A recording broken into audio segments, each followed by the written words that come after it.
Hello my dear students, कैसे हैं आप सब। उम्मीद करता हूं अच्छे होंगे और अपने स्टडीज को लेकर कॉन्फिडेंट होंगे। आज मैं आपके सामने एक नए चैप्टर के साथ फिर से आया हूं और वो आपका नया चैप्टर है बायो मॉलिक्यूल्स।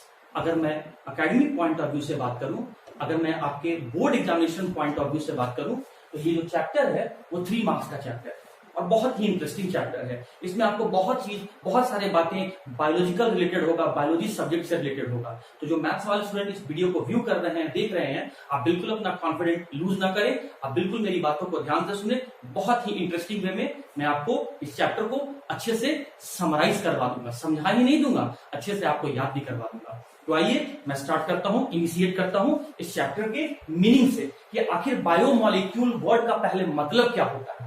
तो स्टूडेंट, ये जो बायो है, इस बायो का मतलब होता है लिविंग बींग्स। और लिविंग बींग्स का जहां तक बात है तो प्लांट, एनिमल और ह्यूमन बींग सभी को एक साथ आप लिविंग बींग्स कह सकते हैं।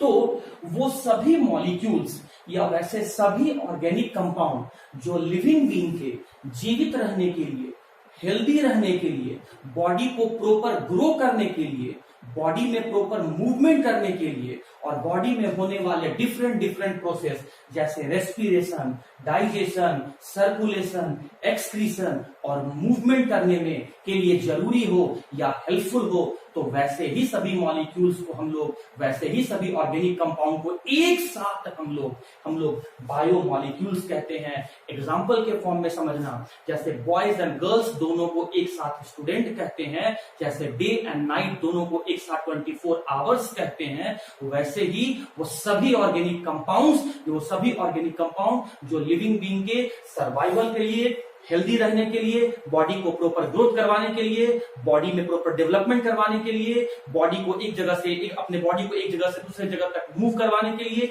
या बॉडी में होने वाले सभी प्रोसेस को करने के लिए जरूरी हो, वैसे ही सभी मॉलिक्यूल्स को एक साथ हम बायो मॉलिक्यूल्स कहते हैं। तो बात आया कि आखिर किस मॉलिक्यूल्स के बारे में बात किया जा रहा है, किस ऑर्गेनिक कंपाउंड के बारे में बात किया जा रहा है या किस ऑर्गेनिक कंपाउंड को हम लोग बायो मॉलिक्यूल्स कहते हैं। तो एग्जांपल है बायोमॉलिक्यूल का carbohydrate, fats, protein, nucleic acid, vitamins, enzymes और हार्मोन्स। ये नाम तो अलग अलग है, लेकिन अगर इन सभी को हम एक साथ मिला के पढ़ेंगे तो हम इन सभी को एक साथ बायोमॉलिक्यूल्स कहेंगे, क्योंकि ये सभी मॉलिक्यूल लिविंग बीइंग के जीवित रहने के लिए, हेल्दी रहने के लिए, बॉडी में प्रॉपर ग्रोथ करवाने के लिए, बॉडी में डेवलपमेंट, अपने बॉडी को डेवलप करने के लिए या बॉडी में होने वाले डिफरेंट प्रोसेस करने के लिए, ये सभी मॉलिक्यूल हर लिविंग बीइंग के लिए जरूरी है। इसीलिए इन सभी मॉलिक्यूल को एक साथ हम लोग बायोमॉलिक्यूल्स कहते हैं। बायोमॉलिक्यूल्स को समझने के बाद स्टूडेंट, बायोमॉलिक्यूल का हम लोग पहला एग्जांपल लेने जा रहे हैं, जिसको हम लोग कहते हैं कार्बोहाइड्रेट्स। कई बार आप इस नाम को सुने होंगे और सुने क्या होंगे, अपने ब्रेकफास्ट में, लंच में, डिनर में आप कार्बोहाइड्रेट्स कंज्यूम भी करते हैं, खाते भी हैं, एंजॉय भी करते हैं। तो स्टूडेंट, सबसे पहले मैं डिस्कस करने जा रहा हूं कार्बोहाइड्रेट्स। कार्बोहाइड्रेट्स का दूसरा नाम है सैकेराइड्स। और इस सैकेराइड्स का मतलब ही होता है शुगर। और शुगर आप किसको कहते हैं, आप ये बात जानते हैं। अगर आप शुगर नहीं कहना चाहते हो तो आप सैकेराइड्स कहो, और अगर आप सैकेराइड्स नहीं कहना चाहते हो तो कार्बोहाइड्रेट्स कहो। अब सबसे पहले हम लोग समझते हैं कि कार्बोहाइड्रेट्स का मीनिंग क्या होता है। तो स्टूडेंट, जब हम लोग के पास संसाधन कम था, टेक्नोलॉजी कम था, बुक रिसोर्सेज वगैरह बहुत कम था, नॉलेज कम था हम लोग के पास, तो उस समय में हम लोग कार्बोहाइड्रेट को कैसे डिफाइन किए थे, या ओल्ड डेफिनेशन कार्बोहाइड्रेट का क्या है, पहले आप वो समझ लीजिए। कार्बो का मतलब है कार्बन और हाइड्रेट्स का मतलब है वाटर, और वाटर का फॉर्मूला होता है H2O, और H2O कहने का मतलब हो गया हाइड्रोजन और ऑक्सीजन। मतलब कार्बन, हाइड्रोजन और ऑक्सीजन, कार्बन, हाइड्रोजन और ऑक्सीजन से मिलके बनने वाला वैसा मॉलिक्यूल या वैसा बायोमॉलिक्यूल या वैसा ऑर्गेनिक कंपाउंड जिसका फॉर्मूला CnH2nOn हो, वैसे ही बायोमॉलिक्यूल्स या ऑर्गेनिक कंपाउंड को हम कार्बोहाइड्रेट्स कहते हैं। ये ओल्ड डेफिनेशन है, पहले क्या बोला जाता था वो सुन लो। कार्बन, हाइड्रोजन और ऑक्सीजन से मिलके बनने वाला वो ऑर्गेनिक कंपाउंड या मिलके बनने वाला वो बायोमॉलिक्यूल्स जिस कंपाउंड का फॉर्मूला CnH2nOn हो, मतलब जितना आप देख सकते हैं इस फॉर्मूला पर देखेंगे तो आप पाएंगे कि ऑक्सीजन का नंबर उतना ही है जितना कार्बन का नंबर है, और हाइड्रोजन का नंबर कार्बन का नंबर से 2 गुना है, डबल है। तो कार्बन, हाइड्रोजन और ऑक्सीजन से मिलकर बनने वाला कंपाउंड जिसमें ऑक्सीजन का नंबर कार्बन के नंबर के बराबर हो और हाइड्रोजन का नंबर कार्बन के नंबर का दुगना हो, और पूरे कंपाउंड का ही मॉलिक्यूल, पूरे कंपाउंड का ही जनरल फॉर्मूला CnH2nOn हो, तो वैसे ही बायोमॉलिक्यूल या ऑर्गेनिक कंपाउंड को कार्बोहाइड्रेट्स कहते हैं। तो इस फॉर्मूला के बेसिस पर कार्बोहाइड्रेट का डेफिनेशन दे दिया गया कि वो कंपाउंड जिसमें कार्बन, हाइड्रोजन, ऑक्सीजन हो और जिसका फॉर्मूला ये हो, तो वैसे ऑर्गेनिक कंपाउंड को बायोमॉलिक्यूल कहते हैं। उसके बाद क्या हुआ स्टूडेंट, हमारे सामने नेचर में बहुत सारे ऐसे कंपाउंड आने लगे जो इस फॉर्मूला को सेटिस्फाई तो कर रहे हैं, लेकिन वो कार्बोहाइड्रेट नहीं थे। जैसे कि लैक्टिक एसिड जो दूध में प्रेजेंट होता है, लैक्टिक एसिड जो मिल्क में प्रेजेंट होता है, इसका फॉर्मूला क्या होता है C3H6O3। आप देख सकते हैं कि ऑक्सीजन का नंबर उतना ही है जितना कार्बन का नंबर है, और हाइड्रोजन का नंबर कार्बन के नंबर का दुगना है, मतलब वो इस फॉर्मूला पर सेट कर रहा है। लेकिन लैक्टिक एसिड कार्बोहाइड्रेट तो नहीं है। अरे एसिड तो टेस्ट वाइज सोर होता है, खट्टा होता है, और कार्बोहाइड्रेट को आपने शुगर कहा है, मतलब वो स्वीट इन टेस्ट आपने कहा है। तो इस फॉर्मूला पर तो इस फॉर्मूला पर तो ये कंपाउंड सेट कर रहा है, लेकिन ये कंपाउंड आपका कार्बोहाइड्रेट नहीं है। तो फिर कह दिया गया चलो ये एक्सेप्शन है, मान लेते हैं कि इकलौता ऐसा कंपाउंड है जो कार्बोहाइड्रेट के फॉर्मूला पर सेट कर रहा है लेकिन कार्बोहाइड्रेट नहीं है। फिर क्या हुआ, फिर एक और कंपाउंड हमें मिल गया एसिटिक एसिड, जिसका फॉर्मूला भी इस पर सेट कर रहा है C2H4O2। आप फिर से देख सकते हैं कि ऑक्सीजन का जो नंबर है उतना ही है जितना कार्बन का नंबर है, और हाइड्रोजन का जो नंबर है वो कार्बन के नंबर का दुगना है। लेकिन फिर वही बात, एसिड तो टेस्ट वाइज सोर होते हैं, ये कार्बोहाइड्रेट कैसे हो सकते हैं, लेकिन इस फॉर्मूला पर तो सेट कर रहा है। मतलब हमें कुछ ऐसे कंपाउंड मिलने लगे जो कार्बोहाइड्रेट नहीं थे लेकिन इस फॉर्मूला पर सेट कर रहे थे, और कुछ हमें ऐसे ऑर्गेनिक कंपाउंड भी मिलने लगे जो कार्बोहाइड्रेट थे लेकिन इस फॉर्मूला पर सेट नहीं कर रहे थे। जैसे सुक्रोज, जिसको आप चीनी कहते हो स्टूडेंट, इसका फॉर्मूला क्या है C12H22O11। जरा आप चेक करेंगे इस बात को, क्या ऑक्सीजन का नंबर क्या उतना है जितना कार्बन का नंबर है, और क्या हाइड्रोजन का नंबर कार्बन के नंबर से डबल है। लेकिन ये तो आपका कार्बोहाइड्रेट है, लेकिन फिर भी वो इस फॉर्मूला पर सेट नहीं कर रहा है। और भी बहुत सारे हैं, डीऑक्सीराइबोज, ये सब कार्बोहाइड्रेट है, इसका फॉर्मूला है C5H10O4। ये कार्बोहाइड्रेट है लेकिन इस फॉर्मूला पर सेट नहीं कर रहा है। और भी बहुत सारे हैं, रैमनोज, इसका फॉर्मूला है C6H12O5। मतलब क्या हुआ, ऐसे बहुत सारे कार्बोहाइड्रेट थे जो इस फॉर्मूला पर सेट नहीं कर रहे थे, और ऐसे बहुत सारे कंपाउंड थे जो इस फॉर्मूला पर सेट कर रहे थे मगर कार्बोहाइड्रेट्स नहीं थे। तो इसका मतलब तो ये हुआ कि हमने जो डेफिनेशन फॉर्मूला को लेकर बना दिया है, जनरल फॉर्मूला को लेकर जो हम कार्बोहाइड्रेट को डिफाइन कर रहे हैं, परिभाषित कर रहे हैं, उस फॉर्मूला के अकॉर्डिंग डेफिनेशन गलत है। मतलब कार्बन, हाइड्रोजन, ऑक्सीजन से मिलकर बनने वाला कंपाउंड जिसका जनरल फॉर्मूला ये है, उसको हम लोग कार्बोहाइड्रेट कह रहे थे। तो उस हिसाब से तो ये कार्बोहाइड्रेट होना चाहिए, तो ये तो कार्बोहाइड्रेट है नहीं, और इस हिसाब से इस फॉर्मूला पर सेट नहीं कर रहा है तो ये तो कार्बोहाइड्रेट नहीं है। लेकिन ये फॉर्मूला पर सेट नहीं कर रहा है तो कार्बोहाइड्रेट नहीं होना चाहिए, लेकिन ये तो कार्बोहाइड्रेट है। इसका मतलब कि कुछ ऐसे कंपाउंड हम लोग को मिलने लगे जो कार्बोहाइड्रेट नहीं थे लेकिन फॉर्मूला पर सेट कर रहे, डेफिनेशन को सेटिस्फाई कर रहे थे, और कुछ ऐसे कंपाउंड मिलने लगे जो कार्बोहाइड्रेट थे लेकिन डेफिनेशन को सेटिस्फाई नहीं कर रहे थे। इसका मतलब ये ओल्ड डेफिनेशन में कुछ न कुछ करेक्शन करने का जरूरत है, इस ओल्ड डेफिनेशन में कुछ न कुछ मॉडिफिकेशन या रेक्टिफिकेशन करने का जरूरत है। तो नया डेफिनेशन कार्बोहाइड्रेट का क्या दिया गया, आइए हम लोग इस बात को समझते हैं। तो स्टूडेंट्स, कार्बोहाइड्रेट के ओल्ड डेफिनेशन को जब रिजेक्ट कर दिया गया तो कार्बोहाइड्रेट्स का एक नया डेफिनेशन दिया गया। तो कार्बोहाइड्रेट की नए डेफिनेशन को समझने से पहले मुझे यहाँ पर दो नया वर्ड समझाना पड़ेगा। एक समझाना पड़ेगा कि ऑप्टिकल एक्टिविटी क्या होता है, और दूसरा समझाना पड़ेगा कि कायरल मॉलिक्यूल क्या होता है। तो आइए समझते हैं। आप बहुत अच्छे ढंग से जानते हैं कि कार्बन का वैलेंसी 4 होता है। कार्बन का वैलेंसी 4 होता है। Carbon nature wise tetravalent होता है। जब कार्बन के चारों वैलेंसी में अलग अलग ग्रुप जुड़ा हुआ रहे, कार्बन के चारों वैलेंसी में अलग अलग ग्रुप जुड़ा हुआ रहे। आप देख सकते हैं मैंने कार्बन के चारों वैलेंसी में अलग अलग ग्रुप जोड़ा हुआ है। तो ऐसे कार्बन को हम लोग कायरल कार्बन कहते हैं। कायरल पढ़ेंगे आप, देखिए आपसे क्या पढ़ेंगे, कायरल, कायरल, का कायरल, कायरल। तो जब कार्बन के चारों वैलेंसी में डिफरेंट डिफरेंट एटम या ग्रुप ऑफ एटम जुड़ा हुआ रहे तो ऐसे कार्बन को कायरल कार्बन कहते हैं। और कायरल कार्बन रखने वाले मॉलिक्यूल को हम लोग कायरल मॉलिक्यूल कहते हैं। एग्जाम्पल फिर से समझते हैं। हम लोग बहुत अच्छे ढंग से जानते हैं कि कार्बन का वैलेंसी 4 होता है।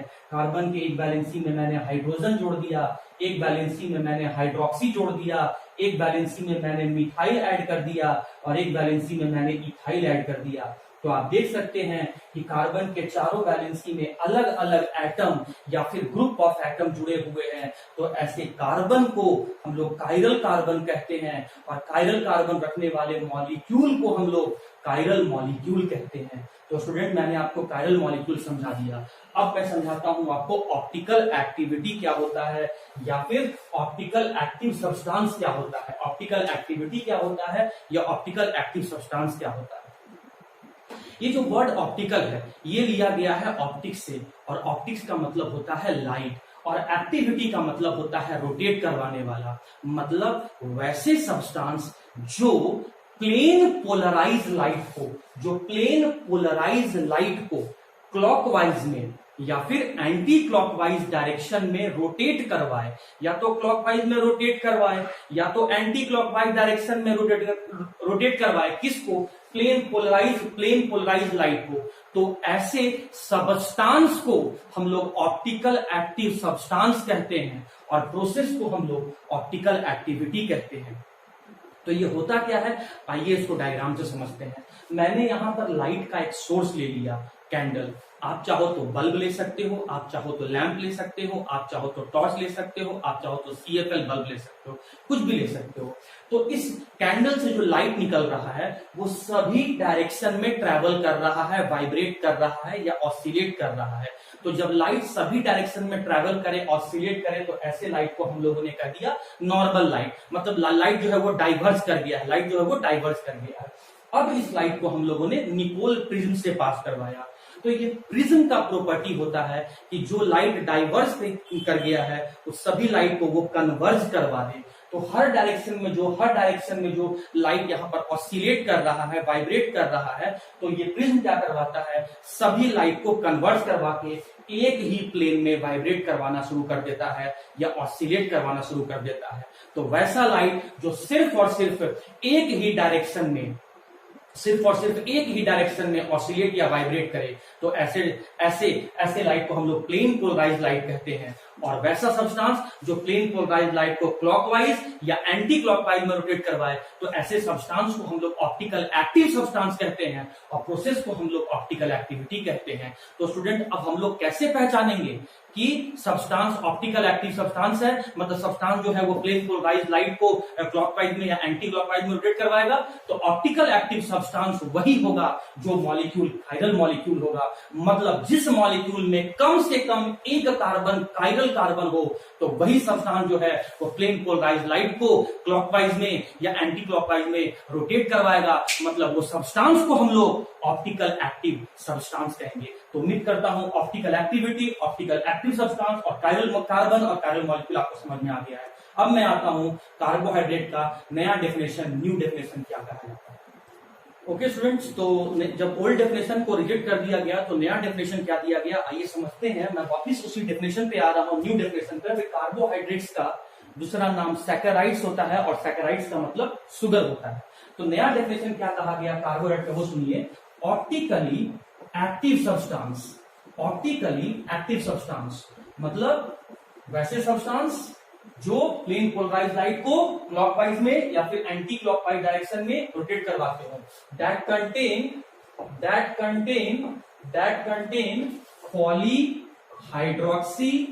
पॉलीहाइड्रोक्सी अल्डिहाइड और ketone are known as carbohydrate. आप समझो इस बात को, इसका मतलब क्या हुआ।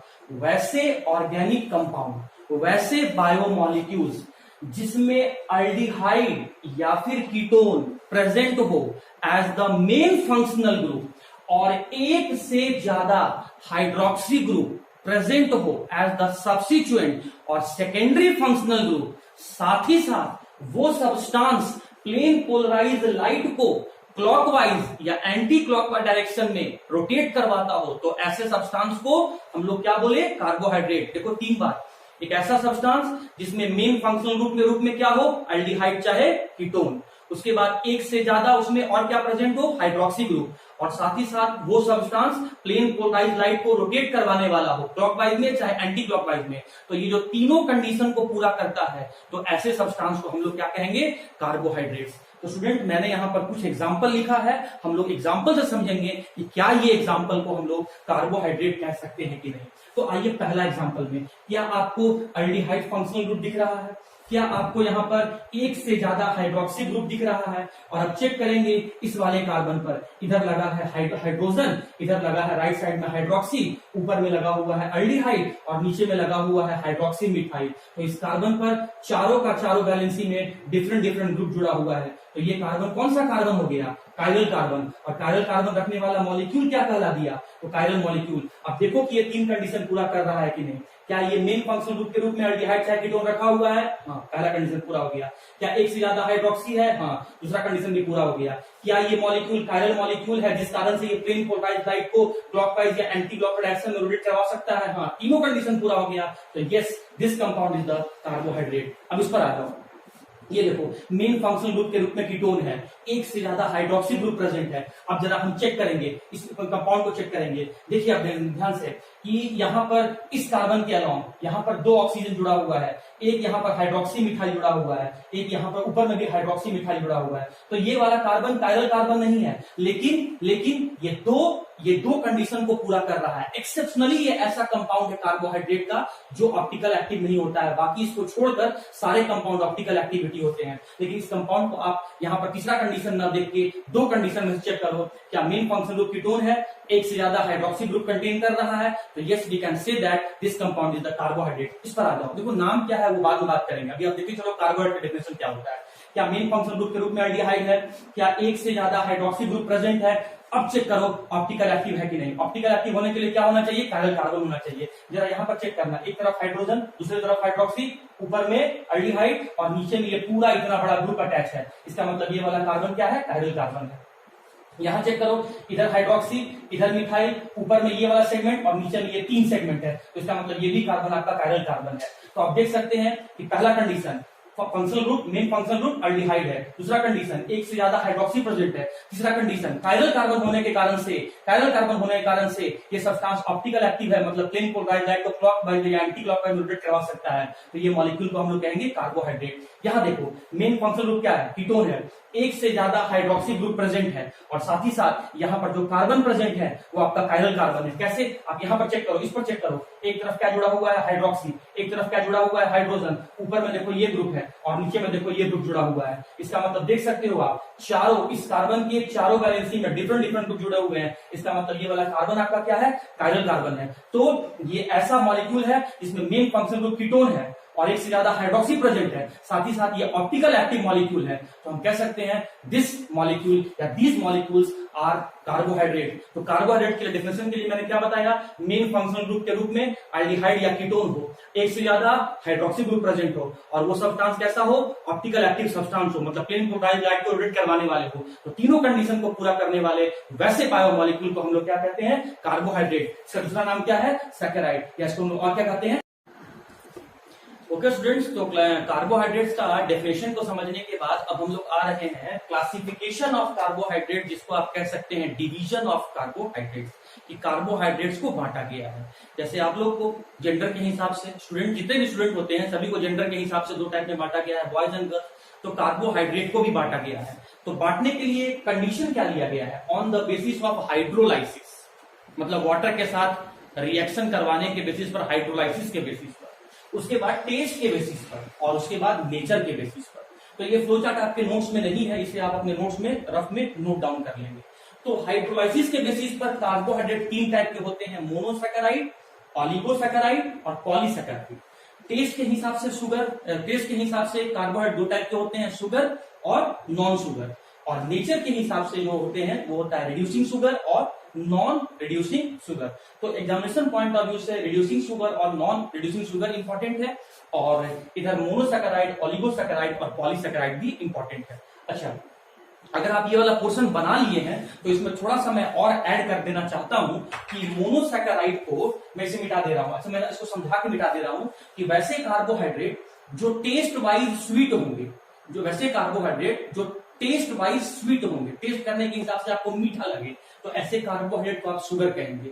और वैसे कार्बोहाइड्रेट जो टेस्ट वाइज शुगर नहीं लगेंगे, कोई टेस्ट ही नहीं होगा, स्वीट का तो बात ही छोड़ दी, कोई टेस्ट ही नहीं होगा, तो ऐसे कार्बोहाइड्रेट को हम लोग कहेंगे नॉन शुगर। तो टेस्ट के हिसाब से जो मीठा लगे कार्बोहाइड्रेट तो शुगर, जिसमें कोई टेस्ट नहीं हो उसे हम कहेंगे नॉन शुगर। तो ये वाला पोर्शन अगर आप समझ गए हैं तो मैं इस वाले पोर्शन को थोड़ा सा रब कर दे रहा हूं ताकि मैं इस वाले पोर्शन में कुछ और ऐड कर सकूं। तो मैं इस वाले पोर्शन को यहां से मैं हटा देता हूं।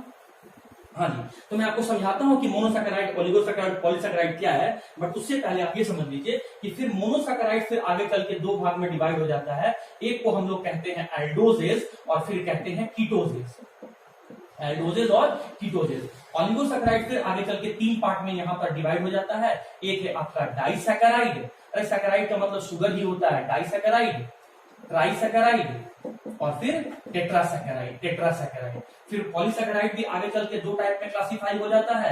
एक होता है आपका होमोपॉलीसैकेराइड, होमोपॉलीसैकेराइड, होमोपॉलीसैकेराइड, और एक होता है आपका हीटरोपॉलीसैकेराइड। तो ये रहा स्टूडेंट, मैं ये सारे पॉइंट्स को आपको एक बाय एक करके एक्सप्लेन करता हूं। 1 2 3 4 5 6 7 8 9 10 11 और 12। मैं 12 पॉइंट्स को बारी बारी से एक करके एक्सप्लेन कर देता हूं, फास्ट में रिवीजन करवाता हूं।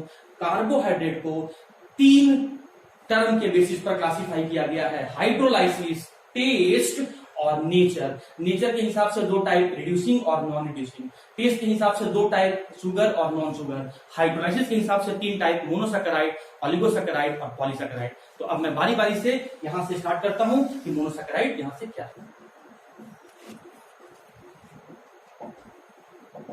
ओके स्टूडेंट्स, तो सबसे पहले उन 12 पॉइंट्स में से मैं सबसे पहला पॉइंट स्टार्ट करने जा रहा हूं, मोनोसैकेराइड।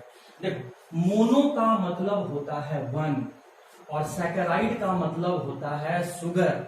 मतलब ऐसे कार्बोहाइड्रेट जो सिर्फ और सिर्फ एक ही शुगर मॉलिक्यूल के मिलने से बने हो, वैसे कार्बोहाइड्रेट जो सिर्फ और सिर्फ एक ही शुगर मॉलिक्यूल के मिलने से बने हो, ऐसे कार्बोहाइड्रेट को हम लोग कहते हैं मोनोसैकेराइड।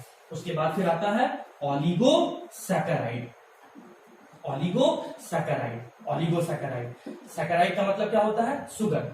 ऐसे कार्बोहाइड्रेट जो ऐसे कार्बोहाइड्रेट, ऐसे सैकेराइड या ऐसे शुगर मॉलिक्यूल, वैसे शुगर मॉलिक्यूल या वैसे कार्बोहाइड्रेट जो 2 से लेकर 10 शुगर मॉलिक्यूल के मिलने से बने हो, 2 से लेकर 10 शुगर मॉलिक्यूल के मिलने से बने हो। ये कितने शुगर मॉलिक्यूल के मिलने से बना है? ये सिर्फ एक ही शुगर मॉलिक्यूल के मिलने से बना हो तो ऐसे कार्बोहाइड्रेट को मोनोसैकेराइड।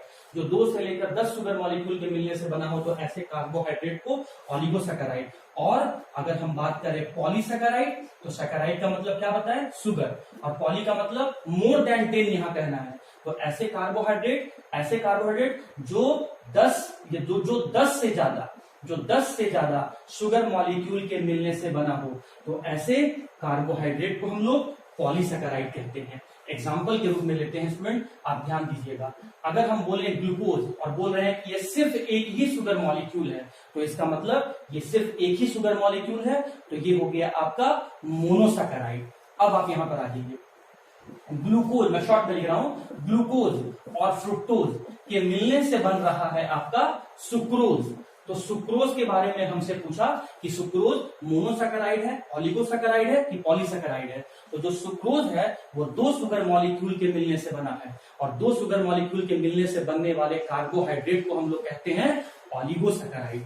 अब मैं यहां बता रहा हूं आपको 250 मतलब 250 ग्लूकोज का मॉलिक्यूल जब कंबाइन करता है तो मिलता है एक कार्बोहाइड्रेट जिसका नाम है स्टार्च। तो पूछा गया कि स्टार्च मोनोसैकेराइड है, ओलिगोसैकेराइड है कि पॉलीसैकेराइड है। सिंस ये मोर देन 10 ग्लूकोज मॉलिक्यूल के मिलने से बन रहा है और इसीलिए स्टार्च जो है वो आपका पॉलीसैकेराइड है। मैं फिर से एग्जांपल समझाता हूं स्टूडेंट। अगर हम कहते हैं कि ये सिर्फ और सिर्फ एक ही शुगर मॉलिक्यूल है, तो इसका मतलब ये एक ऐसा कार्बोहाइड्रेट है जो सिर्फ एक ही शुगर मॉलिक्यूल के मिलने से बना है, तो इसे हम कहेंगे मोनोसैकेराइड। और एग्जांपल के रूप में समझाता हूं। अगर मैं कह रहा हूं लैक्टोज के बारे में कि ग्लूकोज और गैलेक्टोज के मिलने से लैक्टोज बन रहा है, मतलब ये ऐसा कार्बोहाइड्रेट है जो दो शुगर मॉलिक्यूल के मिलने से बन रहा है, तो हम कह सकते हैं कि ये कार्बोहाइड्रेट ऑलिगोसैकेराइड है। क्योंकि ऑलिगोसैकेराइड का डेफिनेशन है ऐसे शुगर के मॉलिक्यूल जो 2 से लेकर 10 शुगर मॉलिक्यूल के मिलने से बनते हैं, ऐसे को हम लोग ऑलिगोसैकेराइड कहते हैं। और मैंने कहा कि 6000 ग्लूकोज मॉलिक्यूल आपस में कंबाइन किया तो एक कार्बोहाइड्रेट बन रहा है जिसका नाम है सेल्यूलोज। तो बताएं सेल्यूलोज मोनोसैकेराइड है, ऑलिगोसैकेराइड है या पॉलीसैकेराइड है? तो सिंस सेल्यूलोज 10 से ज्यादा मोनोसैकेराइड, 10 से ज्यादा शुगर मॉलिक्यूल के मिलने से बन रहा है, इसीलिए सेल्यूलोज जो है वो आपका पॉलीसैकेराइड का एग्जांपल है। अब मैं उल्टा इसी बात को समझाता हूं स्टूडेंट। सबसे छोटा कार्बोहाइड्रेट जिसको वाटर के हेल्प से डिसोसिएट करके और छोटे शुगर मॉलिक्यूल में नहीं बदला जा सके, मैं फिर से बोल रहा हूं, मोनो का मतलब 1, सैकेराइड का मतलब शुगर, मतलब वैसे सबसे छोटे शुगर के मॉलिक्यूल या वैसे सबसे छोटे वाले कार्बोहाइड्रेट्स जिनका हाइड्रोलाइसिस नहीं हो सकता है, मतलब जिनको वाटर के हेल्प से डिसोसिएट करके और छोटे कार्बोहाइड्रेट में नहीं बदला जा सकता है, मतलब उसका हाइड्रोलाइसिस नहीं हो सकता है, मतलब वाटर के हेल्प से उसको और डिसोसिएट नहीं करके नहीं बदला जा सकता है, नहीं किया जा सकता है, तो ऐसे कार्बोहाइड्रेट को हम कह रहे हैं मोनोसैकेराइड। वैसे कार्बोहाइड्रेट जिसको वाटर के हेल्प से डिसोसिएट करके, मतलब हाइड्रोलाइसिस करके दो से लेकर 10 छोटे छोटे शुगर मॉलिक्यूल में कन्वर्ट किया जा सके, तो हमने कहा हम वैसे कार्बोहाइड्रेट को हम लोग ऑलिगोसैकेराइड कहेंगे। जैसे मैंने इसका हाइड्रोलाइसिस करवाया, मतलब वाटर के साथ इसका रिएक्शन करवाया, तो वाटर के प्रेजेंस में ये शुगर का मॉलिक्यूल डिसोसिएट होकर 2 छोटे छोटे शुगर मॉलिक्यूल फॉर्म किए, तो इसका मतलब ये ऑलिगोसैकेराइड है। आप लेफ्ट टू राइट भी डेफिनेशन बोल सकते हो और राइट टू लेफ्ट भी डेफिनेशन बोल सकते हो। ऐसा शुगर का मॉलिक्यूल जो 2 से लेकर 10 शुगर मॉलिक्यूल के मिलने से बना हो, तो उसे ऑलिगोसैकेराइड कहेंगे। और अगर इधर से बोलेंगे तो ऐसे शुगर के मॉलिक्यूल जो वाटर के साथ रिएक्ट करके, जो वाटर के प्रेजेंस में डिसोसिएट होके 2 शुगर मॉलिक्यूल को 2 से लेकर 10 शुगर मॉलिक्यूल का फॉर्मेशन करे, तो ऐसे मॉलिक्यूल को, ऐसे शुगर को हम लोग ऑलिगोसैकेराइड कहते हैं। एक बार मैं लेफ्ट टू राइट डेफिनेशन बोलता हूं, फिर राइट टू लेफ्ट डेफिनेशन बोलूंगा। ऐसे कार्बोहाइड्रेट जो 10 से ज्यादा शुगर मॉलिक्यूल के मिलने से बने हो, तो ऐसे कार्बोहाइड्रेट को हम लोग पॉलीसैकेराइड कहेंगे। और अगर राइट से लेफ्ट में डेफिनेशन बोलूं तो ऐसे कार्बोहाइड्रेट्स जिसका हाइड्रोलाइसिस करके, मतलब वाटर के साथ रिएक्शन करवा के, मतलब वाटर के प्रेजेंस में डिसोसिएट करवा के 10 से ज्यादा शुगर मॉलिक्यूल का फॉर्मेशन करे, तो ऐसे कार्बोहाइड्रेट्स को हम लोग पॉलीसैकेराइड कहते हैं। सैकेराइड का मतलब शुगर होता है, रफ में सुन लेना, जो 1 शुगर मॉलिक्यूल के मिलने से बना हो मोनोसैकेराइड, जो 2 से लेकर 10 शुगर मॉलिक्यूल के मिलने से बना हो ऑलिगोसैकेराइड, जो 10 से ज्यादा शुगर मॉलिक्यूल के मिलने से बना हो पॉलीसैकेराइड। उल्टा वैसा कार्बोहाइड्रेट जिसका हाइड्रोलाइसिस नहीं हो सके, मोनोसैकेराइड। ऐसा कार्बोहाइड्रेट जिसका हाइड्रोलाइसिस करके 2 से 10 शुगर मॉलिक्यूल का फॉर्मेशन किया जा सके, ऑलिगोसैकेराइड। और ऐसा कार्बोहाइड्रेट जिसका हाइड्रोलाइसिस करवा के, मतलब वाटर के साथ रिएक्शन करवा के 10 से ज्यादा छोटे शुगर मॉलिक्यूल का फॉर्मेशन किया जा सके, तो उसे हम लोग पॉलीसैकेराइड कहते हैं। स्टूडेंट्स, अभी मैंने आपको मोनोसैकेराइड का डेफिनेशन बताया, और जल्दी से मैं समराइज कर देता हूं कि वैसे कार्बोहाइड्रेट जो सिर्फ और सिर्फ 1 शुगर मॉलिक्यूल के मिलने से बनते हो, या वैसे कार्बोहाइड्रेट जिसका हाइड्रोलाइसिस नहीं हो सकता है, मतलब जिसको वाटर के हेल्प से डिसोसिएट करके और छोटे शुगर मॉलिक्यूल या कार्बोहाइड्रेट में नहीं तोड़ा जा सकता है, उसे मैंने मोनोसैकेराइड कहा। अब मोनोसैकेराइड को आगे भी क्लासिफाई करते हैं on the basis of, short में लिख रहा हूं, on the basis of functional group and number of carbon के नंबर के बेसिस पर और फंक्शनल ग्रुप के बेसिस पर मोनोसैकेराइड को क्लासिफाई किया गया है। अगर मोनोसैकेराइड में फंक्शनल ग्रुप एल्डिहाइड हो, तो ऐसे मोनोसैकेराइड को हम लोग एल्डोजेस कहते हैं। और अगर मोनोसैकेराइड में फंक्शनल ग्रुप कीटोन हो, तो ऐसे मोनोसैकेराइड को हम लोग कीटोजेस कहते हैं। एल्ड वर्ड एल्डिहाइड के लिए है, ओजेज शुगर के लिए है, ऐसे शुगर के मॉलिक्यूल जिसमें मेन फंक्शनल ग्रुप क्या हो, एल्डिहाइड हो, तो ऐसे शुगर मॉलिक्यूल को कहेंगे एल्डोजेस। कीट कीट कीट कीट का मतलब कीट वर्ड लिया गया है कीटोन के लिए, और ओजेस का मतलब होता है शुगर। ऐसे शुगर के मॉलिक्यूल जिसमें मेन फंक्शनल ग्रुप क्या हो, कीटोन हो, उसे क्या बोला गया, कीटोजेस। अब एल्डोजेस को आगे डिवाइड किया गया है on the basis of number of carbon. तो मैं थोड़ा सा इसको यहां से हटा दे रहा हूं क्योंकि मैं सिर्फ अभी आपको एल्डोजेस ही समझाऊंगा। तो चलो देखो, एल्डोजेस 3 कार्बन का भी हो सकता है, 4 कार्बन का भी हो सकता है, 5 कार्बन का भी हो सकता है और 6 कार्बन का भी हो सकता है। चलो भैया, शुगर मॉलिक्यूल है तो शुगर के लिए क्या बोले, ओजेस। मेन फंक्शनल ग्रुप क्या है, एल्डिहाइड, तो उसको क्या बोला गया, एल्डोजेस एल्डोजेस एल्डोजेस।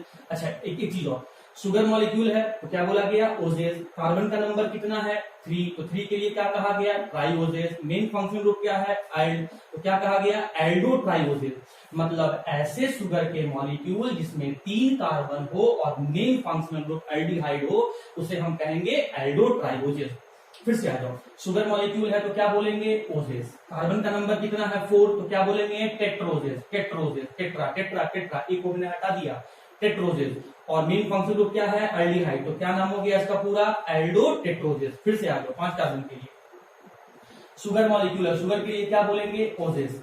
5 कार्बन के लिए क्या बोलेंगे, पेंटा। और पेंटा का ए हट गया, क्यों ए हट गया, क्योंकि ए और ओ दो वोवेल है, दो वोवेल एक साथ कभी नहीं आएंगे। पेंटोजेस, 5 कार्बन के लिए पेंट, शुगर के लिए ओजेस। मेन फंक्शनल ग्रुप क्या है, एल्डिहाइड, तो क्या नाम उसका हो गया, एल्डो पेंटोजेस। शुगर मॉलिक्यूल है, शुगर मॉलिक्यूल के लिए क्या कहा गया, ओजेस। 6 कार्बन के लिए क्या कहा गया, हेक्सा। हेक्सा लिखा तो ए वोवेल है, ओ वोवेल है, ए हट गया, तो फिर क्या बचा, हेक्स। और एल्डिहाइड फंक्शनल ग्रुप क्या बोलेंगे इसको, एल्डो हेक्सोजेस। अब आ जाओ, ये था तुम्हारा नेम, ये था आपने नेम बताया, ये था आपका नंबर ऑफ कार्बन। अपने कॉपी में बना लेना, ये नहीं बना हुआ होगा, सुन लो। अब आ जाओ इसका जनरल फॉर्मूला। जनरल फॉर्मूला तो स्टूडेंट आपको मैं पहले बता चुका हूं कि कार्बोहाइड्रेट का जनरल फॉर्मूला होता है CnH2nOn। मतलब ऑक्सीजन का नंबर कितना होगा, जितना कार्बन का नंबर होगा, और हाइड्रोजन का नंबर कितना होगा, कार्बन के नंबर का दुगना। और कौन कौन एलिमेंट प्रेजेंट होगा, कार्बन, हाइड्रोजन, ऑक्सीजन। तो अगर मैं एल्डो ट्राइओजेस का जनरल फॉर्मूला लिखूं, तो मुझे पता है कि भाई कार्बन, हाइड्रोजन और ऑक्सीजन होगा। कार्बन का नंबर 3 दिया है, तो उस हिसाब से ऑक्सीजन का नंबर भी 3 हो जाएगा, और हाइड्रोजन का नंबर कितना हो जाएगा, 6। अच्छा, फिर से अगर मैं इस एल्डो टेट्रोजेस का फॉर्मूला लिखूं तो क्या क्या लिखूंगा, अगर ये कार्बोहाइड्रेट है तो कार्बन, हाइड्रोजन और ऑक्सीजन तो होगा ही होगा, और 4 कार्बन है तो C4, और कार्बन का नंबर 4 है तो हाइड्रोजन का नंबर कितना हो जाएगा, इसके अकॉर्डिंग 8 हो जाएगा, और ऑक्सीजन का नंबर कितना हो जाएगा, 4 हो जाएगा। अच्छा, कार्बन, अगर इसका मैं फॉर्मूला लिखने जा रहा हूं तो कार्बन, हाइड्रोजन, ऑक्सीजन तो होगा ही होगा। कार्बन का नंबर कितना है, 5, हाइड्रोजन का नंबर कितना हो जाएगा, 10, ऑक्सीजन का नंबर कितना हो जाएगा, 5। फिर से अगर ये कार्बोहाइड्रेट है, मोनोसैकेराइड है, कार्बोहाइड्रेट है, तो इसमें कार्बन, हाइड्रोजन, ऑक्सीजन तो प्रेजेंट होगा ही होगा। कार्बन का नंबर कितना है, 6, हाइड्रोजन का नंबर कितना हो जाएगा, 12, ऑक्सीजन का नंबर कितना हो जाएगा, ये तो आपका फॉर्मूला हो गया। एग्जाम्पल, जो तुम्हारे एग्जाम में सबसे ज्यादा इंपॉर्टेंट है, एग्जाम्पल ही पूछता है। तो भाई शुरू में थोड़ा तकलीफ होता है एग्जाम्पल याद करने में, बट आप एग्जाम्पल को एक बार 2 बार लिख के याद करेंगे, आपको याद हो जाएगा। 3 कार्बन रखने वाला, 3 कार्बन का मोनोसैकेराइड जिसमें मेन फंक्शनल ग्रुप एल्डिहाइड हो, जिसका फॉर्मूला, जनरल फॉर्मूला C3H6O3 है, वैसे एल्डो ट्राइओजेस को ऐसे मोनोसैकेराइड का एग्जांपल क्या है, ग्लिसरल एल्डिहाइड, ग्लिसरल एल्डिहाइड। वैसा मोनोसैकेराइड जिसमें 4 कार्बन हो, मेन फंक्शनल ग्रुप एल्डिहाइड हो, जिसका जनरल फॉर्मूला C4H8O4 हो, उसका एग्जांपल क्या है, इराइथ्रोज, इराइथ्रोज। ऐसा मोनोसैकेराइड जिसमें 5 कार्बन है, मेन फंक्शनल ग्रुप एल्डिहाइड है, जिसका जनरल फॉर्मूला C5H10O5 है, उसका आपका एग्जांपल क्या हो जाएगा, राइबोज और जाइलोज, जाइलोज जाइलोज जाइलोज। वैसा मोनोसैकेराइड जिसमें 6 कार्बन हो, मेन फंक्शनल ग्रुप एल्डिहाइड हो, इसको एल्डोहेक्सोज कहते हो, जिसका जनरल फॉर्मूला C6H12O6 है, उसका एग्जांपल क्या हो जाएगा, ग्लूकोज और गैलेक्टोज। तो देख सकते हैं स्टूडेंट कि मैंने मोनोसैकेराइड को कार्बन के बेसिस पर और एल्डिहाइड और कीटोन जैसे फंक्शनल ग्रुप के बेसिस पर, मतलब फंक्शनल ग्रुप और नंबर ऑफ कार्बन के बेसिस पर मैंने मोनोसैकेराइड को डिवाइड कर दिया। तो मैं सारा एल्डोजेस को यहां लिख दिया हूं, अब मैं इसी बात को कीटोजेस के लिए आपको समझ।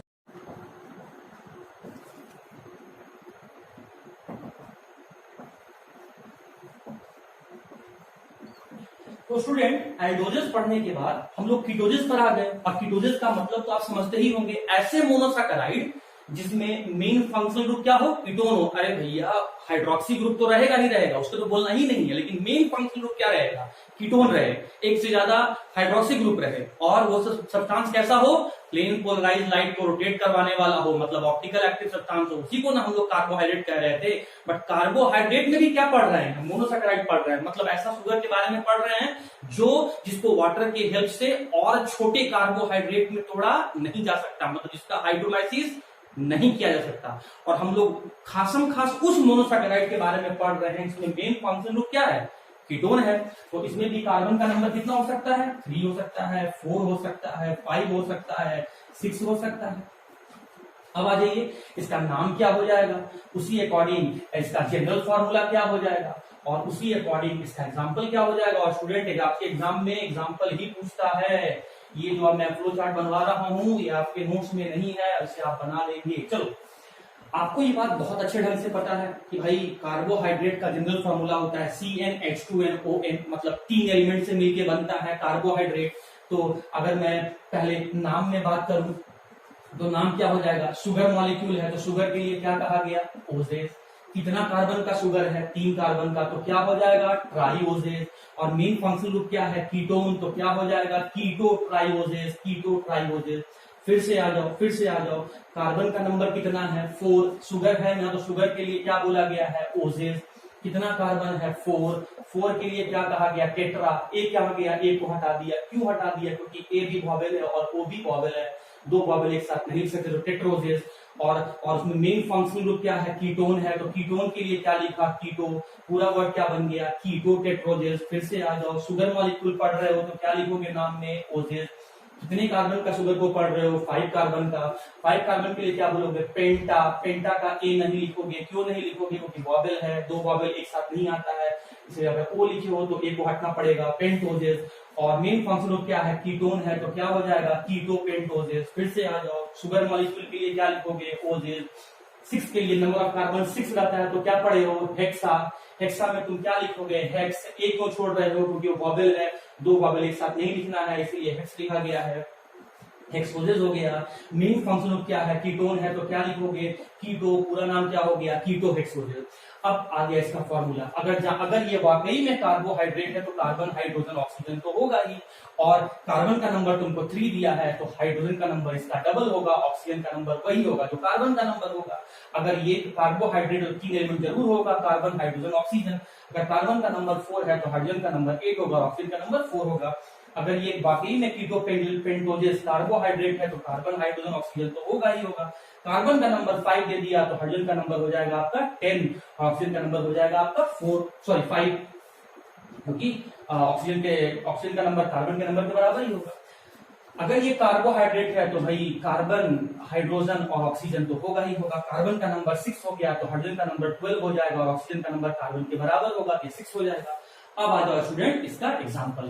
तो थोड़ा थोड़ा आपको एग्जाम्पल के लिए आपको मेहनत करना पड़ेगा स्टूडेंट। चलो अभी एग्जाम्पल याद करते हैं। डाई हाइड्रोक्सी एसीटोन, भैया इसको जरूर याद रखना, ये इकलौता ऐसा एक्सेप्शन एग्जाम्पल है कार्बोहाइड्रेट का जो ऑप्टिकली एक्टिव नहीं होता है। बाकी सभी कार्बोहाइड्रेट प्लेन को लाइट को रीड करवाते हैं, लेकिन एक्सेप्शनली DHA, शॉर्ट फॉर्म इसका DHA, जो कि आपका ऑप्टिकली एक्टिव नहीं होता है, लेकिन मेन फंक्शन को कीटोन रखता है और एक से ज्यादा हाइड्रोक्सी ग्रुप रखता है, इसलिए कार्बोहाइड्रेट कहा गया है, कार्बन हाइड्रोजन ऑक्सीजन के मिलने से बना है। हाँ जी, इसका एग्जांपल, उसका एग्जांपल था स्टूडेंट इराइथ्रोज। किसका एग्जांपल, एल्डो टेट्रोजेस का एग्जांपल था इराइथ्रोज। तो कीटो टेट्रोजेस का एग्जांपल होगा इराइथ्रोलोज, इराइथ्रोज नहीं इराइथ्रोलोज, इराइथ्रोलोज, इराइथ्रोलोज, इराइथ्रोलोज। अब आ जाओ तुम यहां पर,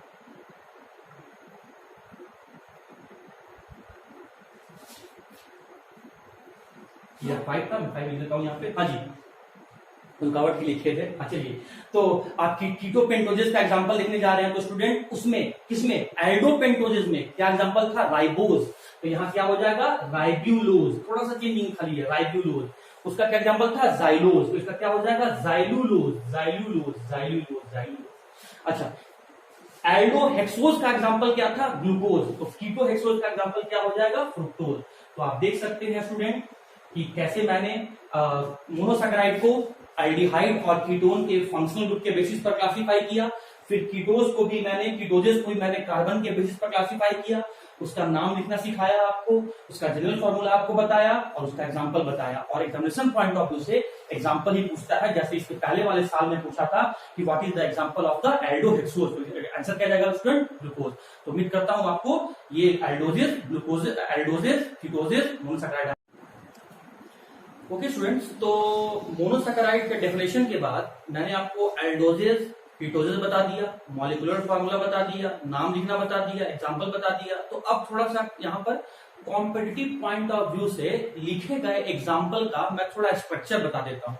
ये कोई जरूरी नहीं है, लेकिन जो student competitive point of view से पढ़ रहे हैं तो अपने नॉलेज को बढ़ाने के लिए वो आप स्ट्रक्चर का लिखने का क्या क्या तरीका होता है, स्ट्रक्चर कैसे बनाना है, वो मैं आपको हिंट कर देता हूँ, वो मैं आपको सिखा देता हूँ।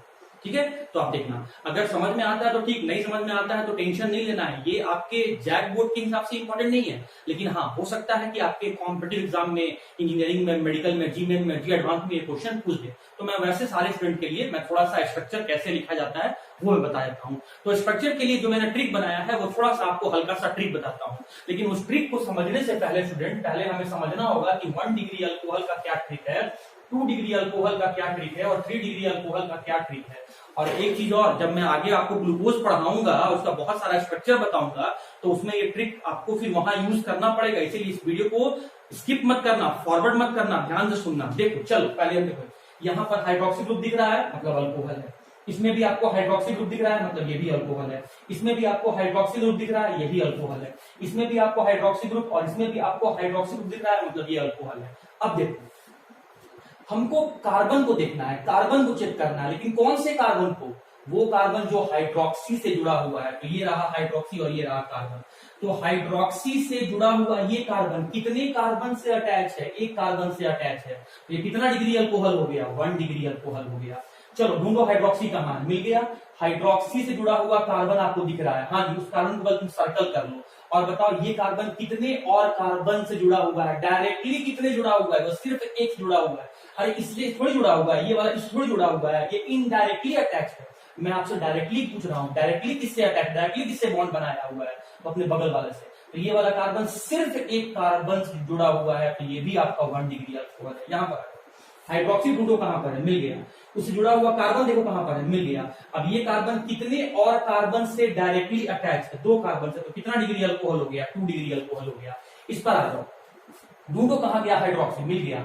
हाइड्रोक्सी से जुड़ा हुआ कार्बन के पास जाओ, मिल गया। और वो कार्बन डायरेक्टली कितने कार्बन से अटैच है? 2 कार्बन से। कितना डिग्री अल्कोहल हो गया? 2 डिग्री। फिर से आ जाओ, इसमें ढूंढो कि हाइड्रोक्सी कहां है? मिल गया। हाइड्रोक्सी से जुड़ा हुआ कार्बन के पास जाओ, ये रहा कार्बन। ये कार्बन कितने और कार्बन से अटैच है? तो लेफ्ट में है, बॉटम में है, राइट में है। तो 3 कार्बन से। कितना डिग्री अल्कोहल हो गया? 3 डिग्री अल्कोहल। अब समझो स्टूडेंट, अगर 1 डिग्री अल्कोहल है तो उसमें क्या प्रेजेंट है? CH2OH। 1 डिग्री अल्कोहल है तो क्या प्रेजेंट है? CH2OH। तो हम लोग आज के बाद याद रखेंगे डायरेक्टली कि अगर CH2OH हमें दिख गया, अगर CH2OH हमें दिख गया तो तुरंत समझ जाना कि 1 डिग्री अल्कोहल है। चलो अब यहां पर आ जाओ, 2 डिग्री अल्कोहल में क्या दिख रहा है? CHOH। 2 डिग्री अल्कोहल में क्या दिख रहा है? CHOH। तो आज के बाद समझना, है बहुत इंपॉर्टेंट ट्रिक दे रहे हैं आपको स्ट्रक्चर बनाने के लिए। अगर CHOH प्रेजेंट है तो समझ जाना 2 डिग्री अल्कोहल है, या फिर 2 डिग्री अल्कोहल आपका CHOH वहां प्रेजेंट होगा। अब इसमें देख लीजिए 3 डिग्री अल्कोहल है तो इसमें क्या दिख रहा है? COH। तो स्टूडेंट कुछ नहीं है, कार्बन और हाइड्रोक्सी तो हर जगह प्रेजेंट है, बस हाइड्रोजन का अंतर है। 1 डिग्री अल्कोहल में 2 हाइड्रोजन, 2 डिग्री अल्कोहल में 1 हाइड्रोजन, 3 डिग्री अल्कोहल में 1 भी हाइड्रोजन नहीं। आप कैसे याद रखोगे? CH2OH रहे 1 डिग्री अल्कोहल, CHOH रहे 2 डिग्री अल्कोहल, और सिर्फ COH रहे तो आपका ये 3 डिग्री अल्कोहल। तो ये ट्रिक आप समझ में आ गया। अब मैं यहां से आपको स्ट्रक्चर बनाना सिखाऊंगा। तो स्टूडेंट, मैं पहले एल्डोज वाला एग्जांपल ले रहा हूँ। Aldo triose, aldo tetrose, aldo pentose, aldo hexose. तो आप यहाँ पर देख रहे हैं ट्राई लिखा आपने, तो नंबर ऑफ कार्बन कितना लिया? 3। तो हाइड्रोजन कितना हो गया? 6। ऑक्सीजन कितना हो गया? 3। टेट्रा बोला तो नंबर ऑफ कार्बन कितना हो गया? 4। कार्बन 4। तो हाइड्रोजन कितना हो गया? 8। ऑक्सीजन कितना हो गया? 4। आपने पेंटोज बोला तो नंबर ऑफ कार्बन कितना हो गया? 5। हाइड्रोजन कितना हो गया? 10। ऑक्सीजन कितना हो गया? 5। आपने हेक्सोज बोला नंबर ऑफ कार्बन कितना हो गया? 6। हाइड्रोजन कितना हो जाएगा? 12। ऑक्सीजन कितना हो जाएगा? 6। अब आ जाओ इसका एक एग्जांपल। इसका एग्जांपल क्या है आपका? Glycerol aldehyde. ठीक है, एग्जांपल आप याद कर लेना, आप देखो स्ट्रक्चर पे गौर करना। इसका एग्जांपल क्या था स्टूडेंट? इराइथ्रोज। इराइथ्रोज। इसका एग्जांपल क्या था? Ribose, ribose. और इसका एग्जांपल क्या था आपका? जो ग्लूकोज। अब मुझे ये 4 स्ट्रक्चर आपको बनाना सिखाना है और एग्जामिनेशन पॉइंट ऑफ व्यू से तो भैया ग्लूकोज वेरी वेरी इंपॉर्टेंट है, बट फिर भी मैं जल्दी में एक बार आपको इसका स्ट्रक्चर बताता हूँ। अच्छा, जब आप इन दोनों को ट्राइबोजेस और टेट्रोजेस का फॉर्मूला को कंपैरिजन करोगे स्टूडेंट, तो देखो क्या दिख रहा है, नंबर ऑफ कार्बन कितना बढ़ रहा है? 1, नंबर ऑफ हाइड्रोजन कितना बढ़ जा रहा है? 2, और नंबर ऑफ ऑक्सीजन कितना बढ़ रहा है? O, मतलब CH2O। फिर इसमें से टेट्रोजेस को पेंटोजेस के साथ कंपैरिजन करो तो तुमको क्या दिख रहा है? नंबर ऑफ कार्बन कितना बढ़ रहा है? 1, हाइड्रोजन में कितने का डिफरेंस है? 2, ऑक्सीजन में कितने का डिफरेंस है? 1। अच्छा, पेंटोज को हेक्सोज के साथ कंपैरिजन करो, कार्बन कितना बढ़ जा रहा है? 1, हाइड्रोजन कितना बढ़ रहा है? 2, ऑक्सीजन कितना बढ़ रहा है? 1। मतलब ट्राइओजेस का टेट्रोजेस से या टेट्रोजेस का पेंटोजेस से या पेंटोजेस का हेक्सोजेस से जाने पर मुझे एक कार्बन, 2 हाइड्रोजन और 1 ऑक्सीजन का डिफरेंस दिख रहा है। तो तुम इसको 3 भाग में बांट लो, लेफ्ट मिडिल और राइट। 3 भाग में पहले तुम बांट लेना, ट्रिक को समझना मेरा, लेफ्ट मिडिल और राइट को बांट लेना। सेंट्रल एलिमेंट कौन है भैया इसमें? कार्बन, तो मिडिल में कार्बन को रख देना। अब हाइड्रोजन और ऑक्सीजन बच गया, तो अब कैसे करना है? एक हाइड्रोजन को आपको लेफ्ट में रखना है और राइट में जो बच गया जाके उसको रख दो। तो राइट में क्या बच गया? एक ऑक्सीजन और एक हाइड्रोजन। मैं फिर से बोल रहा हूं, अरे मेरे भाई, एक का स्ट्रक्चर समझ लो, बाकी सबका स्ट्रक्चर उसी एक से बन जाएगा। कैसे? एक से दूसरे पर जाने पर, ट्राइबोज से टेट्रोज पर जाने पर या टेट्रोज से पेंटोज पर जाने पर, पेंटोज का हेक्सोज में जाने पर कितने मॉलिक्यूलर जनरल फॉर्मूला में कितने का डिफरेंस आ रहा है? CH2O का डिफरेंस आ रहा है, मतलब एक कार्बन, 2 हाइड्रोजन और 1 ऑक्सीजन का डिफरेंस आ रहा है। तो इसको तुम ऐसे करके बांट लो, लेफ्ट में, मिडिल में, राइट में। सेंट्रल एलिमेंट कौन? कार्बन, तो उसको मिडिल में रखना। अब क्या बच गया? हाइड्रोजन और ऑक्सीजन। हाइड्रोजन को किधर रखना? लेफ्ट में रखना, लेफ्ट में रखना, लेफ्ट में रख दिया। अब क्या क्या बच गया? उसको उठा के राइट में रख दो, तो ये हो गया आपका हाइड्रोक्सी। मतलब 3 भाग में बांट दिए हैं, लेफ्ट में हाइड्रोजन, मिडिल में कार्बन और राइट में हाइड्रोक्सी। अब इस हिसाब से मैं यहाँ पर आपको स्ट्रक्चर बनाना शुरू कर रहा हूं। चलो, मैं स्टार्ट किया यहाँ पर ग्लिसरॉल एल्डिहाइड से, ग्लिसरॉल एल्डिहाइड। तो देखो भैया, functional group, main functional group क्या है? एल्डिहाइड। तो एल्डिहाइड मैंने यहाँ पर लिख दिया। 3 कार्बन है, तो अब 3 कार्बन में से आपने 1 कार्बन यूज कर लिया, बचा आपका 2 कार्बन। और जो मैंने आपको यहाँ पर ट्रिक सिखाया था, कैसे रखना है? 1 कार्बन आप यहां रख दो, ठीक है? या फिर आप इसको ऐसे समझ लो, 3 कार्बन अरेंज करना है स्टूडेंट, तो एक को तो आपने एल्डिहाइड बना दिया, दूसरे को मिडिल में रख दो और तीसरे को आप 1 डिग्री अल्कोहल बना दो। और 1 डिग्री अल्कोहल के लिए मैंने आपको सिखाया था CH2OH। मतलब आपने क्या किया? 3 कार्बन से एक को एल्डिहाइड बना दिया टॉप में, और जो दूसरा था आपका उसको बॉटम में ले जाकर 1 डिग्री अल्कोहल बना दिया। फिर वो ट्रिक यहाँ पर पुट कर दो, तो तीसरा कार्बन मिडिल में गया, लेफ्ट में क्या रखा था? हाइड्रोजन, और राइट में क्या रखा था? हाइड्रोक्सी। अब देख लो इसको मैं सेट कर रहा है कि नहीं। ये रहा आपका 3 कार्बन, हाइड्रोजन कितना है? 6, यहाँ 1 2 3 2 5 और 1 6। ऑक्सीजन कितना है? 3, 1 2 और 3। तो रफ में आप इसको ऐसे समझ सकते हो, एक एल्डिहाइड, एक 1 डिग्री अल्कोहल, और फिर बीच में क्या हो जाएगा? CH2O, CH2O, हाइड्रोजन, कार्बन और हाइड्रोक्सी। अच्छा, इसमें यहां से तुम जब यहां जा रहे हो तो डिफरेंस कितने का आएगा? CH2O का डिफरेंस आएगा, ये डिफरेंस आएगा। पहले क्या रखोगे? मेन फंक्शनल क्या दिख रहा है? एल्डिहाइड, तो एल्डिहाइड को ऊपर रखोगे। हेड किसका बनाओगे? एल्डिहाइड का। टेल किसका बनाओगे? 1 डिग्री अल्कोहल का। सही है? अब आ जाओ, अब बाकी जो बेड वाला पोर्शन है या बाकी जो मिडिल वाला पोर्शन है वो किससे बनाओगे? 2 डिग्री अल्कोहल से बनाओगे, 2 डिग्री अल्कोहल से बनाओगे। 2 डिग्री अल्कोहल से कैसे? क्या 2 डिग्री अल्कोहल को क्या लिखते थे? CHOH। देखो मैं यहाँ लिख रहा हूँ, 1 डिग्री अल्कोहल को क्या लिखते थे? CH2OH। 2 डिग्री अल्कोहल को क्या लिखते थे? CHOH। ठीक है भैया, तो इराइथ्रोज का स्ट्रक्चर में हम जा रहे हैं। हेड किसका बना दिए? एल्डिहाइड का। टेल किसका बना दिए? 1 डिग्री अल्कोहल का। अब 2 कार्बन हो गया, और कितना कार्बन बच रहा है? 2 कार्बन बच रहा है, तो दोनों कार्बन को 2 डिग्री अल्कोहल बना दो, मतलब CHOH लिख दिए। तो भैया CHOH लिख दिए, CHOH लिख दिए और इसको जोड़ दिए, ये बन गया हम लोग का इराइथ्रोज का। इसमें भी वही काम करना है ग्लिसरॉल एल्डिहाइड में। पहले बनाना हेड किसका? मेन फंक्शनल ग्रुप एल्डिहाइड का। फिर बनाना टेल किसका? हाइड्रोक्सी का, मतलब सब्स्टिट्यूएंट का, मतलब सेकेंडरी फंक्शनल ग्रुप का। कितना डिग्री अल्कोहल? 1 degree alcohol. और मिडिल पोर्शन किससे बना देना? मिडिल पोर्शन बना देना 2 डिग्री अल्कोहल से। चलो यहाँ पे आते हैं, राइबोज में हम आते हैं, राइबोज में आते हैं। एल्डिहाइड है ना, तो हेड किसका बनाओगे? एल्डिहाइड का बना दिए। टेल किसका बनाओगे? 1 डिग्री अल्कोहल का बना दिए। हेड और टेल के बाद क्या बचा? बॉडी। और बॉडी, बॉडी किसका बनाना है 2 डिग्री अल्कोहल का। कितना कार्बन था 5 कार्बन था, कितना यूज कर लिया 2 यूज कर लिया, बचा कितना 3। तो बॉडी में कितना कार्बन आएगा 3, 1 2 और 3। कैसे ने बताया था 2 डिग्री अल्कोहल CHOH। हाइड्रोजन कहाँ रहेगा लेफ्ट में, बाकी हाइड्रोक्सी कहाँ जाएगा राइट में, हाइड्रोजन कहाँ रहेगा लेफ्ट में और हाइड्रोक्सी कहाँ जाएगा राइट में, हाइड्रोजन कहाँ रहेगा लेफ्ट में, हाइड्रोक्सी कहाँ जाएगा राइट में। तो ये रहा स्टूडेंट। तो मैं आपको बहुत आसानी से आपको ये मैं स्ट्रक्चर आपको यहाँ पे बता दिया। अब उसमें आ जाओ, फिर वही बात हेक्सोज, हम हेक्सोज का एग्जांपल में आ गए। ग्लूकोज हेड किससे बनाओगे मेन फंक्शनल ग्रुप से, कौन है यहाँ पर एल्डिहाइड है, तभी तो एल्डो हेक्सोज लिखे हो। टेल किससे बनाओगे 1 डिग्री अल्कोहल से, क्या लिखोगे CH2OH। अब बनाना है बॉडी, बॉडी में टोटल कार्बन कितना है 6, कितना यूज कर लिया 2, बचा कितना 4, मतलब बॉडी में कितना कार्बन आएगा 4 आएगा। और वो किस फॉर्म के आएगा, वो आएगा 2 डिग्री अल्कोहल का। तो चलो 2 डिग्री अल्कोहल CHOH मतलब यहाँ पर CHOH कितनी बार 4 टाइम्स, CHOH 2 हुआ, CHOH ये 3 हुआ, CHOH ये 4 हो गया। तो आप देख सकते हो हेड एल्डिहाइड का, टेल 1 डिग्री अल्कोहल का और 4 कार्बन जो बचा वो 2 डिग्री अल्कोहल का बना। एक थोड़ा सा करेक्शन है स्टूडेंट ग्लूकोज वाला में कि जो थर्ड कार्बन होता है उसका अरेंजमेंट बाकी सभी से डिफरेंस होता है, मतलब इसमें OH आपका लेफ्ट में होगा और हाइड्रोजन आपका राइट में होगा। बाकी इसके स्ट्रक्चर में कोई प्रॉब्लम नहीं है। अब मैं एक बार आपको फिर से समझा देता हूं, समझना बात को। आपको एल्डिहाइड लेना है, 1 डिग्री अल्कोहल लेना है और 2 डिग्री अल्कोहल लेना है। एल्डिहाइड से हेड बनाना है, 1 डिग्री अल्कोहल से टेल बनाना है और जो बच गया बॉडी का आपको बनाना है 2 डिग्री अल्कोहल से बनाना है। हेड किसका एल्डिहाइड का, टेल किसका 1 डिग्री अल्कोहल का, बॉडी किसका 2 डिग्री अल्कोहल का। हेड किसका एल्डिहाइड का, टेल किसका 1 डिग्री अल्कोहल का, बॉडी किसका 2 डिग्री अल्कोहल का।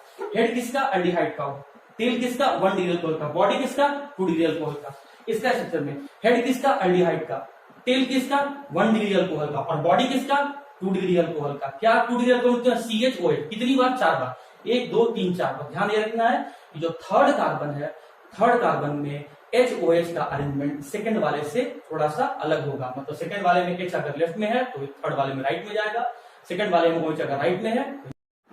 ओके स्टूडेंट्स, तो एल्डो ट्राइओजेस, एल्डो टेट्रोजेस, एल्डो पेंटोजेस और एल्डो हेक्सोजेस का मैंने आपको नंबर ऑफ कार्बन बताया शुरू में, जनरल फॉर्मूला, उसका फिर एग्जाम्पल और स्ट्रक्चर मैंने बता दिया। अब मैं आता हूं कीटो वाले में, कीटोज वाले में। तो कीटोज नाम क्यों पड़ा था, फंक्शनल ग्रुप के कारण से, ketone as the main functional group के कारण से। ओज मतलब क्या होता है, शुगर होता है। अच्छा, इसमें भी मैंने बताया था 3 carbon 4 carbon 5 carbon 6 carbon. 3 carbon वाले का नाम क्या था, कीटो ट्राइओजेस। 4 कार्बन वाले का नाम क्या था, कीटो टेट्रोजेस। 5 कार्बन वाला कीटोन का क्या नाम था, कीटो पेंटोजेस। और 6 कार्बन वाले ketone main functional group monosaccharide का क्या नाम था, कीटो हेक्सोजेस। तो अगर फॉर्मूला की बात करें तो इसमें कार्बन का नंबर 3 है तो हाइड्रोजन का नंबर 6, ऑक्सीजन का नंबर 3। अगर कार्बन का नंबर 4 है तो हाइड्रोजन का नंबर 8, ऑक्सीजन का नंबर 4। अगर ये कार्बन का नंबर 5 है तो हाइड्रोजन का नंबर 10, ऑक्सीजन का नंबर भी 5 होगा। और अगर यहाँ कार्बन का नंबर 6 है तो हाइड्रोजन का नंबर 12, ऑक्सीजन का नंबर 6 होगा। अगर आप देखोगे स्टूडेंट तो देखो, ध्यान से देखो, यहाँ पर कितने कार्बन का डिफरेंस आ रहा है, 1 कार्बन का। कितने हाइड्रोजन का डिफरेंस आ रहा है, 2 हाइड्रोजन का। कितने ऑक्सीजन का डिफरेंस आ रहा है, 1 ऑक्सीजन का। फिर यहां से यहां देखो कितने कार्बन का डिफरेंस आ रहा है, 1 कार्बन। कितने हाइड्रोजन का डिफरेंस आ रहा है, 2 हाइड्रोजन। और कितने ऑक्सीजन का डिफरेंस आ रहा है, 1 ऑक्सीजन। मतलब आगे भी देखोगे तो आपको CH2O का डिफरेंस आएगा, 1 कार्बन 2 हाइड्रोजन और 1 ऑक्सीजन का। तो एक चीज इसमें मैं बताना चाहता हूं जो मैं आगे चल के यहां मिटा दूंगा, कि आपको यहाँ पर हेड बनाना है, टेल बनाना है और कीटोन वाले में एक छोटा सा चीज और जोड़ना है student, backbone. Backbone, backbone. Head बनेगा, टेल बनेगा, बॉडी बनेगा। सुनो, ध्यान सुनो, हेड बनेगा, टेल बनेगा, बॉडी बनेगा, लेकिन कीटोन वाले में एक बैकबोन बनाना है। और बैकबोन किसका बनाना है, मेन फंक्शनल ग्रुप का। तो सुन लो पहले, देखो इसको हम लोग एल्डिहाइड कहते हैं और इस फंक्शनल ग्रुप को हम लोग कीटोन कह रहे थे। आप देख सकते हैं एल्डिहाइड में एक ही फ्री वैलेंसी है, इसीलिए एल्डिहाइड मोनोवैलेंट होता है। कीटोन में 2 फ्री वैलेंसी है, इसीलिए कीटोन डाइवैलेंट होता है। कीटोन एल्डिहाइड जो है, एल्डिहाइड मोनोवैलेंट होने के कारण से हर बार हेड बन रहा था, लेकिन कीटोन आपका डाइवैलेंट है, इसलिए कभी वो हेड नहीं बन सकता है। क्योंकि अगर आप हेड बना के छोड़ दोगे तो एक वैलेंसी तो फ्री रह जाएगा। तो इसीलिए जब कभी कीटोन को बनाना तो हमेशा यहाँ पर बैकबोन बनाना, बैकबोन बनाना। तो बैकबोन किसका बनाना भैया, कीटोन का। मैं यहाँ लिख दे रहा हूं कीटोन का। और हेड और टेल किसका बनाना, 1 डिग्री अल्कोहल का बनाना, 1 डिग्री अल्कोहल का बनाना। और बॉडी किसका बनाना, 2 डिग्री अल्कोहल का बनाना। इस ट्रिक के अकॉर्डिंग स्टूडेंट आप सारे कुछ को यहाँ सॉल्व कर सकते हैं। आपको किसी भी कीटोन का बनाना है तो ये ट्रिक से बनाना है। हेड, बैकबोन, बॉडी और टेल। बैकबोन क्यों बोल रहा हूं, हमारे शरीर में सबसे इंपॉर्टेंट क्या है, बैकबोन। अगर बैकबोन टूट जाएगा स्टूडेंट तो ना आप चल पाएंगे, ना आप बैठ पाएंगे, आप कोई भी डेली यूज का काम नहीं कर पाएंगे। तो बैकबोन, तो यहाँ हमारा बैकबोन जो हमारे शरीर में सबसे इंपॉर्टेंट, तो इस कंपाउंड सबसे इंपॉर्टेंट क्या है, उसका मेन फंक्शन ग्रुप, और वो क्या है आपका कीटोन। तो बैकबोन बनाना कीटोन का, और हेड और टेल किससे बनाना, 1 डिग्री अल्कोहल का, और बॉडी किससे बनाना, 2 डिग्री अल्कोहल का। तो इसी ट्रिक को मैं इसका यूज करूंगा इसके स्ट्रक्चर को बनाने के लिए। तो आइए मैं देखता हूं। चलिए, तो यहाँ पर रहा 3 कार्बन है। तो चलो भैया 3 कार्बन में क्या बोला, सबसे पहले मैं क्या बनाऊंगा, हेड बनाऊंगा। हेड के लिए क्या बोला था, 1 डिग्री अल्कोहल, तो ये मैंने लिख दिया 1 डिग्री अल्कोहल। टेल मैंने बना दिया 1 डिग्री अल्कोहल। उसके बाद मैं कहा जा रहा हूं, मैं जा रहा हूं आपका सीधा सीधा आपका यहाँ पर बैकबोन में। हेड बनाना, टेल बनाना, फिर बैकबोन में आना, और बैकबोन बनाने के बाद कुछ बच जाए तो यहाँ तुम बॉडी में जाना।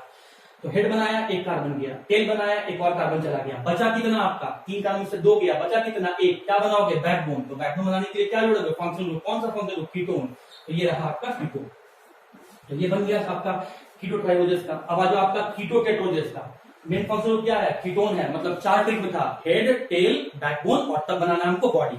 हेड किसका बनाएंगे, 1 डिग्री अल्कोहल का। टेल भी किसका बनाएंगे, 1 डिग्री अल्कोहल का। फिर उसके बाद क्या बनाओगे, बैकबोन। बैकबोन किससे बनाओगे, कीटोन का। ये बना दिया मैंने कीटोन का बैकबोन। डाइवेलेंट है इसलिए मैं डाइवेलेंट दिखा दिया। अब कार्बन बच रहा है क्या, 1 2 3 कार्बन होगा, बच रहा है क्या, हाँ 1 कार्बन बच रहा है। तो वो 1 कार्बन को कैसे बनाओगे, 2 डिग्री अल्कोहल। क्या लिखते हो, CHOH। H किधर जाएगा, लेफ्ट में, OH किधर जाएगा, राइट में। बन गया, कितना सिंपल है यार। आ जाओ कीटो पेंटोजेस। कैसे बनाओगे, हेड, टेल, बैकबोन, तब जाओगे बनाओगे आप इसका बॉडी। हेड किससे बनाओगे, 1 डिग्री अल्कोहल से। टेल भी किससे बनाओगे, 1 डिग्री अल्कोहल से। फिर क्या बनाओगे, बैकबोन बनाओगे। बैकबोन कैसे बनाओगे, कीटोन से। बन गया। फिर देखो क्या और भी कार्बन बच रहा है क्या, अगर बचे तो बॉडी बनाओ, नहीं बचे तो छोड़ देना। फिर यहाँ पर 5 कार्बन है, 3 ही हुआ है, मतलब 2 कार्बन बच रहा है। तो दोनों कार्बन को कैसा बनाओगे, 2 डिग्री अल्कोहल। कैसे लिखते हो, CHOH। H, C तो लिख दिया, H कहाँ गया, लेफ्ट में, OH एक ही सेक्शन हुआ, दूसरा भी बचा हुआ है, तब CHOH। H किधर जाएगा, लेफ्ट में, OH किधर जाएगा, राइट में, बाकी जोड़ दो, बन गया। अब आता हूं स्टूडेंट मैं उसका कीटोहेक्सोएज में आता हूं। ध्यान से सुनना, बहुत इजी ट्रिक, और कितना आसानी से आपने सारे स्ट्रक्चर को सीख लिया। हाँ जी, कीटोहेक्सोएज है, कैसे बनाएंगे, हेड, टेल, तब बैकबोन, तब बॉडी। हेड किससे बनेगा, 1 डिग्री अल्कोहल से। कैसे लिखोगे, CH2OH। टेल किससे बनेगा, 1 डिग्री अल्कोहल। कैसे बनेगा, CH2OH। फिर क्या लिखोगे, बैकबोन। बैकबोन किससे बनेगा, कीटोन से। क्या फॉर्मूला होता है, CO। डाइवेलेंट होता है, 2 वैलेंस से लिखा दिया आपने। 3 यूज किया, कितना बचा, 3 और कार्बन बच रहा है। तो तीनों कार्बन को कैसे लिखोगे, 2 डिग्री अल्कोहल। क्या लिखते हो, CHOH। तो ये रहा C, H कहाँ जाएगा, लेफ्ट में, ये OH। 3 लिखना है भैया, H कहाँ गया, लेफ्ट में, इसका OH कहाँ गया, अभी भी एक और बच रहा है, H कहाँ गया, लेफ्ट में, बाकी कहाँ गया, OH। ये बन गया। तो ये बन गया स्टूडेंट आपका स्ट्रक्चर फ्रुक्टोज का। एक बात यहाँ ध्यान देना स्टूडेंट, जैसा ग्लूकोज में मैंने कहा था कि 3rd कार्बन पर हाइड्रोक्सी लेफ्ट में होता है और हाइड्रोजन राइट में होता है। बस ये थोड़ा चेंजिंग आपको याद रखना है, क्यों होता है मैं आगे बताऊंगा, फिलहाल आप ऐसे। तो इस तरीके से स्टूडेंट मैंने आपको एल्डोजेज में कार्बन का नंबर, उनका नाम, उसका फॉर्मूला, उसका एग्जाम्पल, उसका स्ट्रक्चर, उसी तरीके से कीटोन में कार्बन का नंबर, उसका जनरल फॉर्मूला, उसका नाम, उसका एग्जाम्पल और उसका स्ट्रक्चर बता दिया। एल्डोज का ट्रिक क्या बताया थे, हेड, टेल और बॉडी। हेड किसका, 1 डिग्री अल्कोहल का, सॉरी हेड किसका, एल्डिहाइड का। टेल किसका, 1 डिग्री अल्कोहल का, याद आ रहा है। और बॉडी किसका, 2 डिग्री अल्कोहल का। ये ट्रिक किसमें था, हेड, टेल, बॉडी किसमें था, एल्डोजेस वाले में। कीटोज में क्या था, हेड, टेल, बैकबोन और बॉडी। हेड टेल किसका था, 1 डिग्री अल्कोहल का था। बैकबोन किसका था, कीटोन फंक्शन पर था। और बॉडी किसका था, 2 डिग्री अल्कोहल का था। 1 डिग्री अल्कोहल कैसे लिखते हो, CHOH। C तो कहां लिखोगे, मिडिल में। H कहां लिखोगे, लेफ्ट में। OH कहां लिखोगे, राइट में। तो स्टूडेंट अपने से आप बना के देखना। और मैंने जो आपको बताया ये आपके लेवल से बहुत ऊपर का चीज था, लेकिन मैंने आपको स्ट्रक्चर तक बता दिया। एग्जाम्पल आपके एग्जाम में पूछता है, मैंने आपको स्ट्रक्चर तक बता दिया। उम्मीद करता हूं यहां तक आपको समझ में आ गया होगा। स्टूडेंट आज के लिए हम लोग का इतना ही था, फिर हम लोग यहीं से कल मिलेंगे। लेकिन जब कभी बैठो वीडियो देखने के लिए तो प्लीज एक पेपर और पेन लेके बैठो, और वीडियो को फास्ट फॉरवर्ड करके नहीं देखना। और जहां डाउट हो मुझसे जरूर व्हाट्सएप के थ्रू या आप कॉल करके पूछ सकते हैं। आज के लिए इतना ही था।